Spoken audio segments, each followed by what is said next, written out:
Within the trailers released for Tears of the Kingdom, we've seen a lot of these murals, and what's so great about these murals is they contain lots of hidden details. Plenty of things to get the brain thinking, stimulate the theorists in all of us. So I was going over the latest trailer and I didn't really pay much attention to the mural other than Ganondorf here looking very big and scary. It's hard to make out as it's quite dark and obscured by the titles, but we can see that there seems to be a battle going on between the Zonai, Ganon and his forces underneath the glow of the red moon slowly taking over.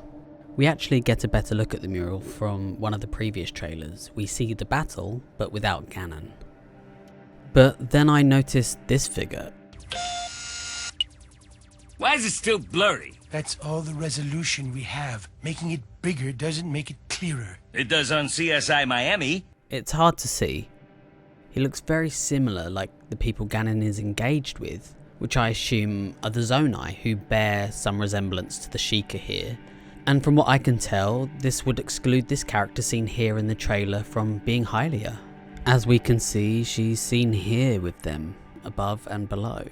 I'm actually under the impression that Hylia will not be seen in Tears of the Kingdom, as she's never physically seen in any of the Zelda games. Of course, not counting Skyward Sword, where we see Hylia reborn as a mortal that we now know as Zelda, though she has no previous memory of being Hylia. Which leads me to believe that this person is actually a descendant of those who carry the bloodline which contain the power of the goddess Hylia. So, ancestors really. Either way, if we can assume the previously mentioned person is indeed Zonai, this seems to be the only one we've seen thus far. Then does this also mean time travel, or perhaps that we're looking at just snippets of flashbacks from cutscenes, similar to those seen in Breath of the Wild? Anyway, I'm getting a little off track, so while we see the same kind of figures here appearing to be in battle with Ganon, this one in particular is standing in front of Ganon with no weapon. To me, he seems rather out of place. We see even some of the Zonai here have fallen to their enemies or standing with weapons between them, which tells me he may not be one of the good guys. Could this be a new right-hand man to Ganon like we've seen in previous Zelda titles? Usually, but not always, Ganon had some sort of lackey, similar to Zant, Yuga, Girahim, if you count Demise as Ganon, technically. Even the Yiga clan are followers, perhaps not directly controlled by Ganon, but I imagine if Master Koga was around, he would definitely serve Ganon.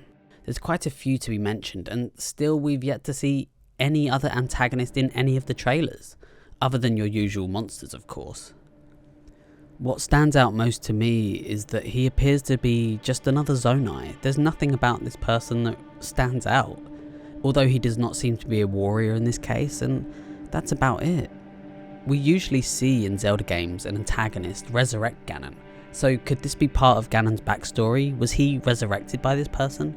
Or perhaps I'm wrong and what we see here is an act of defiance. He does seem to be raising a hand to Ganon. This is all just speculation of course, but it does feel like we're getting close and we won't have to wait long with Tears of the Kingdom's release just around the corner. So yeah, tell me what you think. Anyway, thank you for listening. I hope you enjoyed the video. If you did, please leave a like or comment and feel free to subscribe, and if not, that's okay too. So yeah, thank you and see you on the next one.